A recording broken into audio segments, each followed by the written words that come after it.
समझने की कोशिश करते हैं कि एग्जैक्टली जो वॉर काइंड ऑफ सिचुएशन है या वॉर है, इन चीजों के पीछे रूट कॉज क्या होता है, रीजन क्या है और इसका सॉल्यूशन क्या हो सकता है।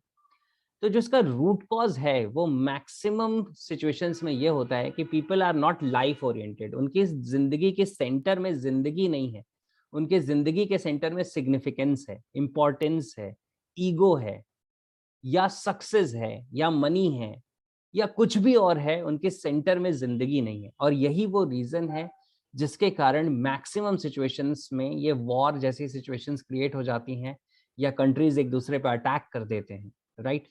कोई अपने आप को बड़ा बनाने के लिए, सिग्निफिकेंट दिखाने के लिए वो वॉर का सहारा लेता है। कोई ज्यादा वेल्थ क्रिएट करने के लिए वॉर का सहारा ले रहा है। कोई अपने आप को ज्यादा स्ट्रांग दिखाने के लिए, उसके लिए फिर वो वॉर कर रहा है। तो ये जो वॉर है, इसके पीछे रूट कॉज जो है, वो रीजन जो है, वो रीजन यही है। जो एक रीजन मुझे नजर आता है कि people are not life centred. उनकी जिंदगी के लिए सबसे ज्यादा इंपॉर्टेंट जिंदगी नहीं है, जिंदगी से के अलावा बहुत सारी चीजें। और यही वो रीजन है, जब कहीं पे भी युद्ध होता है, कहीं पे भी वॉर होती है, तो कितने सारे लोग मारे जाते हैं। और लोग कहते हैं ना, निर्दोष मारे जा रहे हैं। तो मुझे बताओ कि जो सोल्जर्स मारे जाते हैं, क्या वो निर्दोष नहीं होते हैं? वो भी निर्दोष होते हैं। उन्हें उनके जो गवर्नमेंट है, वो गवर्नमेंट यूज करती है टूल्स की तरह, और वो वॉर करवाते हैं, राइट। क्योंकि जान किसकी जाती है? उस सोल्जर की जाती है। और वो किसकी जान ले रहा है? उसकी जान ले रहा है जिससे उसकी कोई पर्सनल दुश्मनी नहीं है। और इसमें बहुत सारी लाइफ्स डिस्ट्रॉय हो जाती हैं। अगर इन लोगों के लिए जिंदगी के में सबसे ज्यादा इंपॉर्टेंट जिंदगी होती, तो ये वॉर जैसी सिचुएशन कभी आती ही नहीं।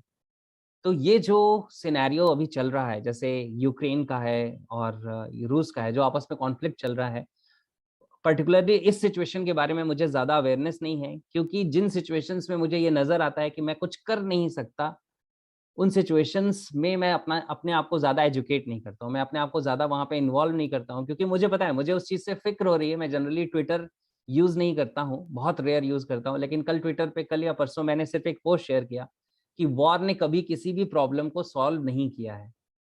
और वॉर में सिर्फ इनोसेंट लोगों की जान जाती है, इससे किसी का कुछ भी भला नहीं होता, रिज़ॉल्यूशन नहीं आता होता कभी भी, राइट?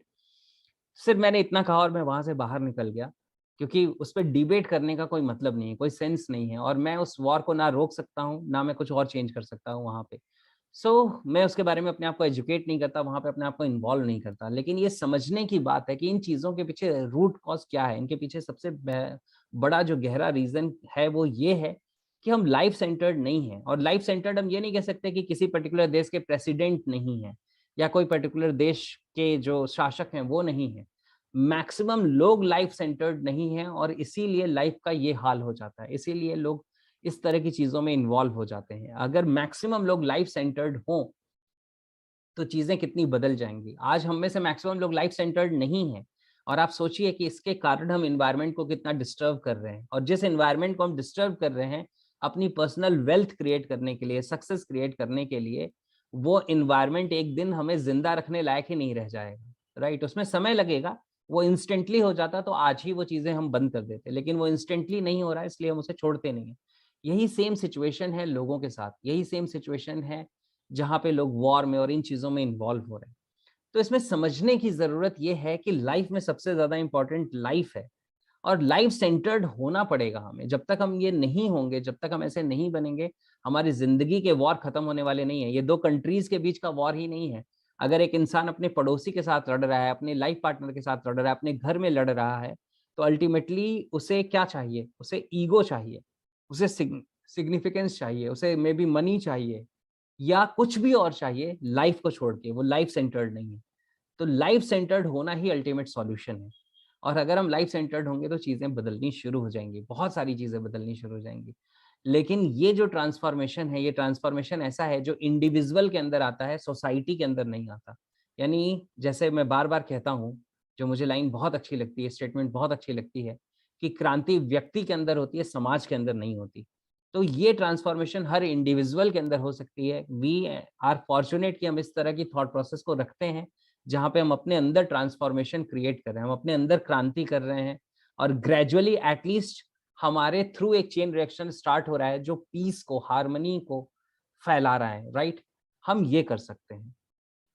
और वहाँ पे जो चीज़ें हो रही हैं, वो चीज़ें हमारे कंट्रोल के बाहर हैं, जिसे मैं कहता हूँ सर्कल ऑफ इन्फ्लुएंस या सर्कल ऑफ नो कंट्रोल। तो सर्कल ऑफ इन्फ्लुएंस में कुछ हद तक वहाँ पे चीज़ें हैं। अगर हर कोई, क्योंकि आज सोशल मीडिया का ज़माना है, अगर हर कोई अपने आप को अगेंस्ट पीस लेके जाए, अरे सॉरी, अगेंस्ट वॉर लेके जाए और पीस को एस्टैब्लिश करने की बात करे और वो इस चीज़ को क्रिटिसाइज़ करे that war is of no use, है ना? ये जो वॉर है, ये किसी भी फॉर्म में, किसी भी वे में जस्टिफाइड नहीं है। और मैक्सिमम लोग दुनिया में अगर इस थॉट प्रोसेस में आ जाएँगे, अभी भी क्या होता है कि लोग या तो किसी एक कंट्री के फ़ेवर में है या दूसरी कंट्री के फ़ेवर में है। अभी भी वो वॉर के फ़ेवर में ही है, अगर किसी एक कंट्री के फ़ेवर में तो है। अगर वो इसकी कंपैरिज़न में पीस के फ़ेवर में आ जाएँ, लाइफ़ के फ़ेवर में आ जाएँ, तो ये वॉर अपने आप खत्म हो जाएगी, राइट? तो ये है जो हम कर सकते हैं, जिस वे में हम सोच सकते हैं और ये मुझे रूट कॉज़ नज़र आते हैं। आई होप कि दिस मेक्स सेंस।